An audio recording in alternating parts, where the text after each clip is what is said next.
Bismillahirrahmanirrahim. Today we will be discussing a very important topic regarding the subject of parasitology. It is the class Sporozoa, and the most important in the class Sporozoa is the genus Plasmodium, and the second minor parasite is the Cryptosporidium parvum. So Plasmodium is very important parasite. You have to memorize all its pathogenicity, the life cycle.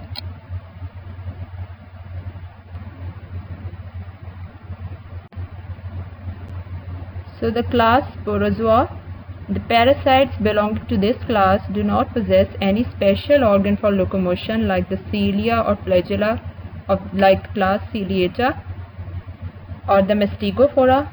The class Sporozoa does not possess any special organ for locomotion. The important parasites of this class are those which produce malaria in man. So they belong to the genus Plasmodium, and they have 5 pathogenic species. The Plasmodium falciparum, the Plasmodium vivax, the Plasmodium malariae, Plasmodium ovale, and the Plasmodium knowlesi. The first 4 of them are very important, and the most important parasite or the species among the genus Plasmodium is the Plasmodium falciparum. So we will be discussing the Plasmodium falciparum. The other species of the Plasmodium have a few structural and pathological differences from the Plasmodium falciparum that we will be discussing at the end. So the geographical distribution of Plasmodium falciparum is worldwide, but it is more common in the tropical and subtropical regions. Habitat: the asexual forms of the Plasmodium falciparum are present in man, and after passing through a developmental phase in the liver, parasites reside in the RBCs and through blood are carried to the various organs.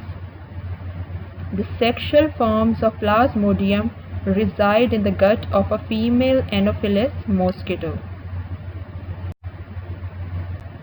Now coming to the morphology, which is very important, the asexual forms. The asexual form of the Plasmodium falciparum is present in man, and it comprises of small trophozoites, the large or the mature trophozoites, the schizones, and the merozoites.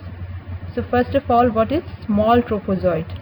The small trophozoite has the shape of a signet ring and about 1/5 of the diameter of RBCs. The ring frequently has 2 nuclear dots of chromatin which may lie either close together or lie separately.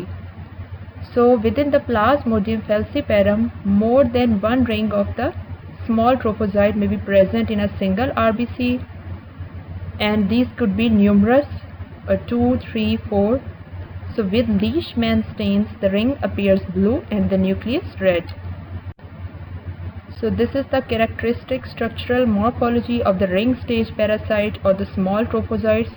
This is the RBC showing the characteristic signet ring shaped small trophozoite with, as you see in the figure 5, it has 2 nuclear dots of chromatin which may lie either separately, and in figure 6 you can very well appreciate the presence of 2 ring trophozoite form within the single RBC. This is the characteristic applique form of the small trophozoite within the RBC of the Plasmodium falciparum, the ring and the double dot chromatin, and the older ring stage parasite. And in the last figure you can see that multiple infections with 6 rings in 2 RBCs.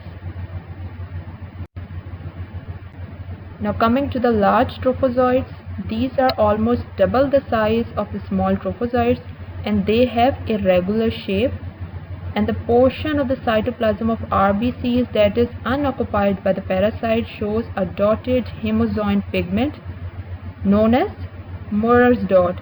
So Muir dots are basically the granules present on the surface of the RBC that stain dark blue with the Ginza stains, and these Muir dots are due to the presence of hemozoin pigment. Hemozoin pigment basically is the insoluble crystalline product resulting from the breakdown of hemoglobin. The Plasmodium falciparum causes the hemolysis of the red blood cells, leading to the release of free heme that is toxic to the human cells. So it converts it into insoluble product that is referred to as the hemozoin pigment. So it occurs on the surface of RBC in the form of dots that are referred to as the Muir's dots. So the trophozoites are usually not present in the peripheral blood, but at this stage the parasite is present in blood vessels of internal organs. So this figure shows the transformation of small trophozoites to the large trophozoites. As you can appreciate in figure 16 that the RBC shows irregular large trophozoite with single nucleus, and it is different from the signet ring shape of the small trophozoite. And in the high magnification you can very well appreciate the presence of Muir dots within the cytoplasm of the red blood cells. Now the schizonts. The mature schizont, it is the mature asexual form of the Plasmodium falciparum that is present within the RBCs. The mature schizont occupies about 2/3 of the RBC. The nucleus divides along with the cytoplasm, producing several masses varying from 8 to 32 in number, and these masses are known as merozoites. So merozoites are formed as a result of the division of the nucleus of schizonts, and usually this stage also is not seen in the peripheral blood but present in internal organs. So the genus Plasmodium falciparum is diagnosed in the peripheral blood film in the form of the ring stage trophozoites. The mature asexual forms, that is the large trophozoites, the schizonts and the merozoites, are usually not seen within the peripheral blood film in case of the species Plasmodium falciparum. So these figures subsequently shows the large irregular schizont of the Plasmodium falciparum, and in the figure 23-24 the division of the nucleus resulting in the formation of numerous merozoites in the figure 26. This is the higher magnification image of the merozoites. So the asexual forms of the Plasmodium falciparum are the small trophozoites, the large trophozoite, the schizonts and the merozoites. Now coming to the sexual forms, which are basically two, the gametozoites and the sporozoites. So the gametozoites of the Plasmodium falciparum are sickle shaped or the kidney shape and are referred to as the crescents. They are male and the female. The male gametocyte is also referred to as the microgamete. It has a pale blue cytoplasm with a large red nucleus and a blackish brown pigment that is present throughout the cytoplasm. The female gametocytes are also referred to as the macrogametes. They have a dark purple blue cytoplasm as compared to the blue cytoplasm of the male gametocyte, and they have a small red nucleus. And in the case of the female gametocyte, the pigment is arranged around the nucleus as compared to the male, in which the pigment is distributed throughout the cytoplasm. So the figure 27 and 28 characteristically represents the male gametocyte, the dark blue cytoplasm and the pigment and the nucleus, and the figure 29 to 30 indicates the female gametocyte, the macrogamete with the pigment arranged around the nucleus and the dark blue-purple cytoplasm. Now the second sexual forms are the sporozoites. These are slightly curved and taper at both ends and have an elongated central nucleus. This is the characteristic structure of the sporozoites. The isolated bow-shaped sporozoite dissected from the salivary gland of the female Anopheles mosquito.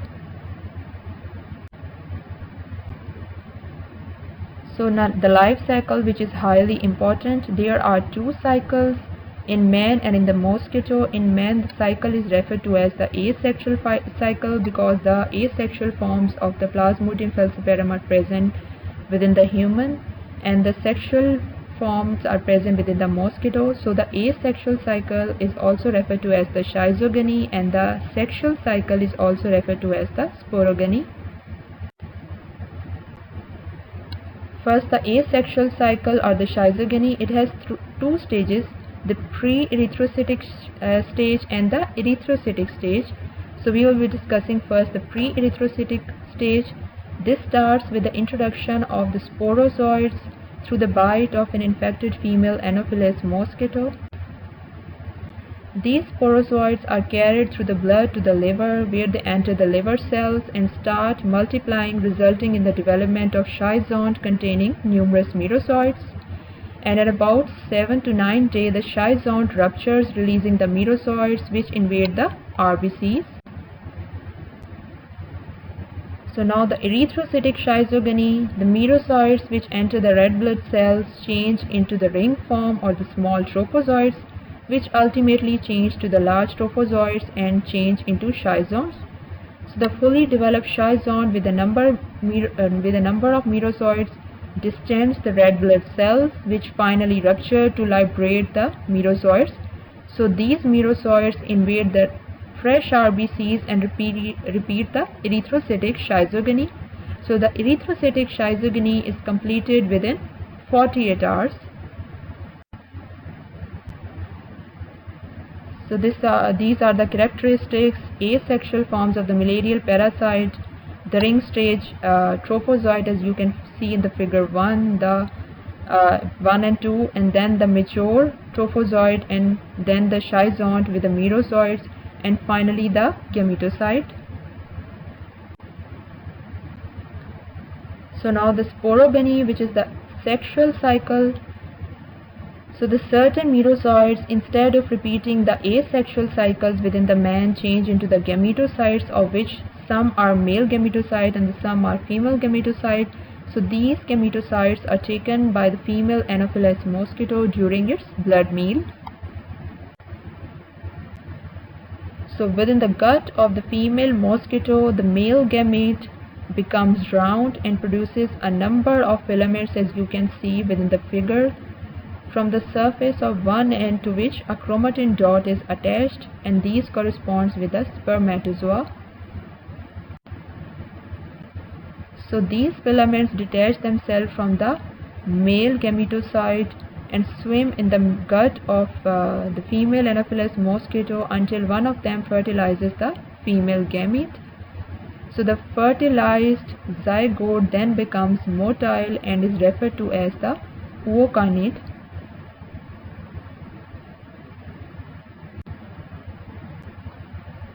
Then the ookinete penetrates the wall of the midgut and ultimately reaches to the outer limiting membrane of the mosquito, where it stops to become a round-shaped structure known as the oocyst, as you can see within the figure. The round-shaped structure, the oocyst. So the oocyst contains the single nucleus and scattered pigment. So the division of the nucleus of the oocyst repeatedly results in the formation of the thousands of thread-like crescent-shaped structures known as the sporozoites, which are the major sexual forms of the Plasmodium falciparum. The oocyte then enlarge and burst, as you can see in the figure. It finally ruptures to release these sporozoites.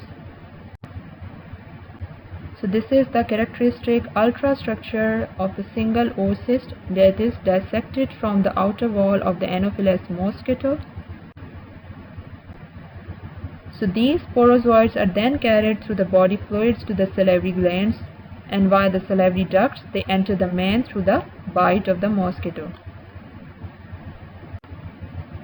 So this constitutes the ends of the life cycle of the Plasmodium falciparum, and here you can very well appreciate it is a very beautiful diagram explaining in detail the sexual and the asexual cycle. We will discuss again. As you can see, I do not have the pointer option in my laptop, So as you can see the figure, the stage 1, where the mosquito takes the blood meal and injects the sporozoid within the human. Then you can see the exoerythrocycle, that is highlighted by the A letter. So these sporozoids are taken to the liver cells, where they infect the liver cells and change their morphology to schizont, and then the schizont ruptures to release the merozoids.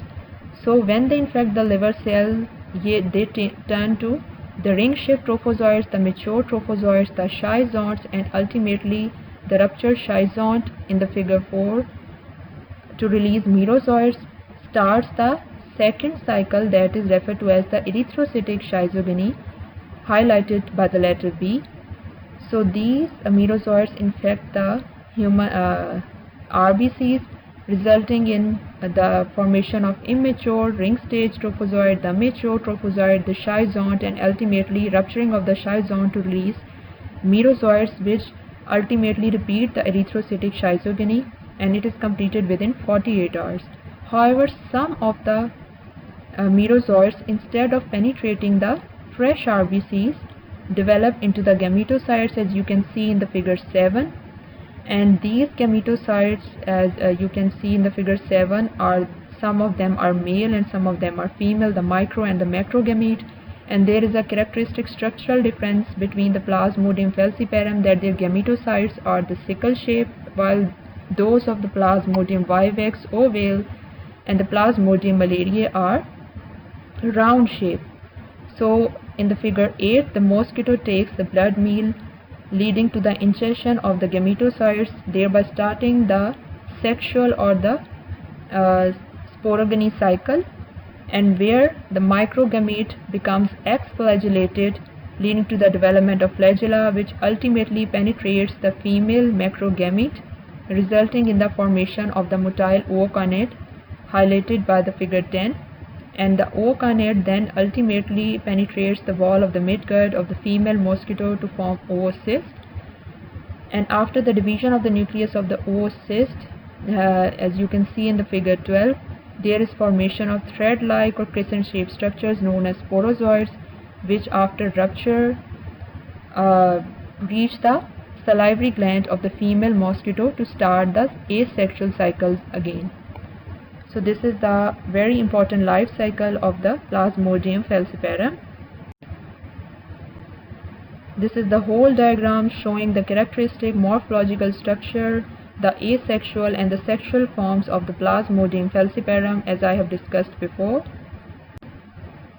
Now coming to the pathogenicity, the symptoms of the Plasmodium infection includes the headache, which is noted virtually in all patients with malaria, the cough, the fatigue, the malaise, the shaking chills, the arthralgia, and the myalgia. So the fever is characteristic. The fever occurs with shaking chills and sweats every 48 hours. So the malarial paroxysm is most dramatic and frightening. It begins with a chilly sensation that progresses to teeth chattering, overtly shaking chill, and peripheral vasoconstriction, resulting in cyanotic lips and nails. That is referred to as the cold stage, and this stage lasts for about an hour, and at the end of this period the body temperature begins to climb and reaches to 103 to 106 degrees. So each paroxysm is due to the rupture of the infected erythrocytes and the release of the parasites.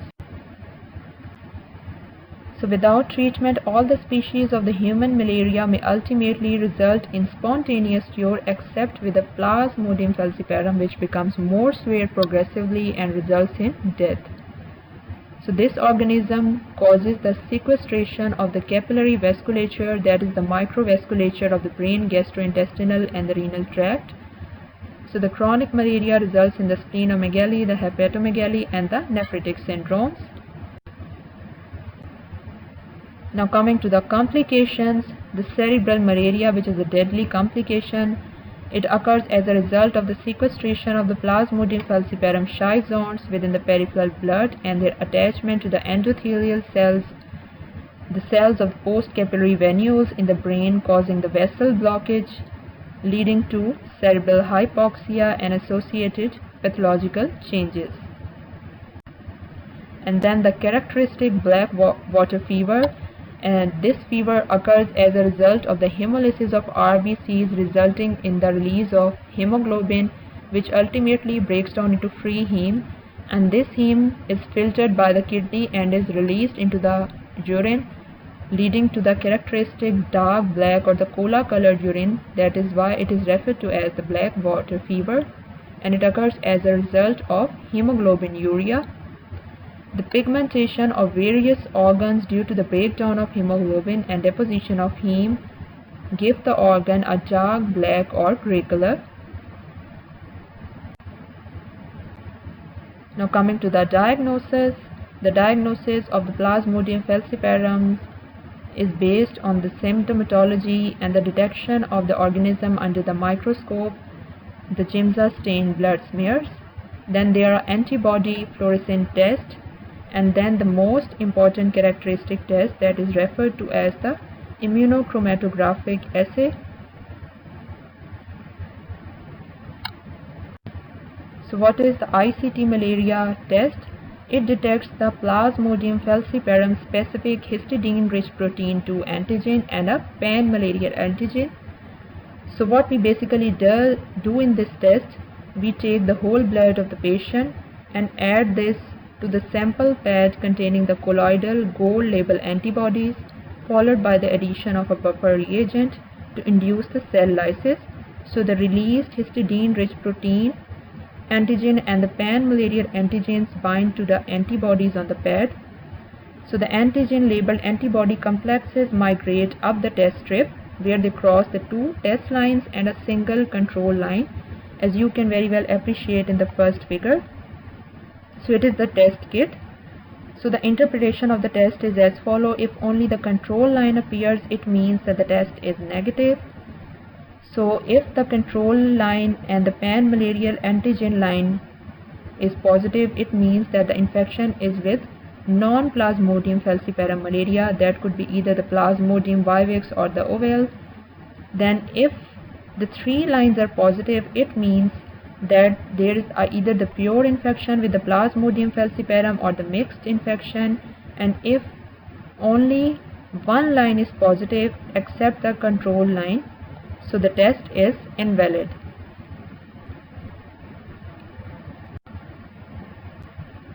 So the difficulty in detecting the malaria parasites in the blood smears may be due to the blood smears that are prepared after an anti-malarial therapy, the blood smears that are prepared during the aparaxial interval, or the blood smears prepared during the first 2 to 3 days of infection. Now coming to the treatment of Plasmodium falciparum, the treatment is effective with various quinine derivatives, the quinine sulfate, the chloroquine, mefloquine, the primaquine.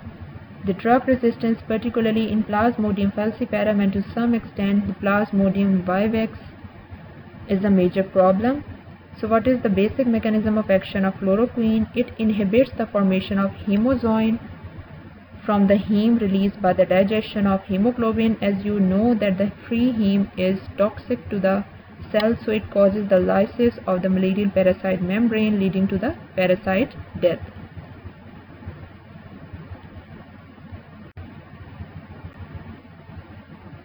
So now coming to the Plasmodium vivax, the malariae and the ovale, these species have certain differences from Plasmodium falciparum. There is difference in morphology, and the major difference is in the life cycle of the Plasmodium vivax, ovale and the malaria. There is an exoerythrocytic cycle in which during the pre-erythrocytic and the erythrocytic cycle the released merozoites reinvade the liver cells, where they live as the dormant hypnozoid form and causes frequent relapses months or years after the infection. So they live as dormant stage in the liver, that is referred to as the hypnozoid. Now there are structural differences between these four malariae. The Plasmodium falciparum malaria has the numerous rings. The smaller rings, that is their ring stage or trophozoite form, is present within the peripheral blood, and it is diagnosed, and their ring forms are smaller as compared to the other parasites, and they are present numerous within the RBCs, and their gametocytes are characteristically sickle-shaped, while in the case of the Plasmodium vivax and ovale, they cause the characteristic enlargement of the erythrocytes and they possess the Schaffner dots. These are the granules which are present within the erythrocyte cytoplasm, and they are the manifestation of caveolar vesicle complexes that form on the erythrocyte membrane. The trophozoite of the Plasmodium vivax has an amoeboid appearance, while the trophozoite of the Plasmodium ovale has compact appearance, while in the case of the Plasmodium malariae, the merozoites within the schizont are arranged in the form of a rosette, and their schizont has a band shape. These differences are highlighted in this figure, as you can very well appreciate that the ring form or the small trophozoite form is smaller in the case of Plasmodium falciparum as compared to the other species, while in the third line you can see the band-shaped trophozoite of the Plasmodium malariae and the large infected erythrocyte with the larger trophozoite and schizont in the case of the vivax and ovale. And in the third row in the figure 4 you can very well appreciate the merozoites arranged in the form of a rosette in the case of the Plasmodium malariae. And lastly, there is difference in the gametocyte form of these 4 species. The gametocytes of the Plasmodium falciparum are sickle-shaped, while the gametocytes of the other species are round-shaped with a central nucleus. So this constitutes the ends of the Plasmodium falciparum. The next parasite we will quickly group is the Cryptosporidium parvum. Its geographical distribution is worldwide, and habitat is that the sporozoites and the merozoites reside within the small intestine of man. The oocysts are formed from the merozoites, which are passed within the feces of the man. The morphology is that it is a small round parasite measuring about 3 to 5 micrometers. The life cycle: the humans are infected by ingestion of the Cryptosporidium parvum oocyst containing the many sporozoites. So the sporozoites are released in the upper GI tract and they attach to the gut mucosal cells where they divide to produce the merozoites. The merozoites invade the mucosal cells and further multiply asexually. And some of the merozoites like the Plasmodium falciparum differentiate into the male and the female gametocytes and leading to the formation of oocyte after fertilization, which may differentiate into sporozoites similarly to the case of Plasmodium. So the mature oocyst is excreted within the feces and infects the other individual. So this is the characteristic life cycle. As you can see, the thick-walled oocyst that is released from the fecal material of the human host causes the contamination of the food and water with oocyst, and this thick-walled oocyst is ingested by the host and the life cycle continues. So the pathogenicity: when a large number of humans in a community have diarrhea, so the most likely cause is the Cryptosporidium parvum. A small bolus of infection may cause mild diarrhea, whereas a larger intake of organisms may cause more pronounced symptoms, including the copious watery diarrhea, the cramping abdominal pain, the flatulence, the weight loss. The severity and duration of symptoms are related to the immunocompetence. So in AIDS patients, the organism may cause prolonged severe diarrhea and the organism may invade the gallbladder, the biliary tract and the lung epithelium. The diagnosis: there are a variety of antibody tests for detection and the PCR test.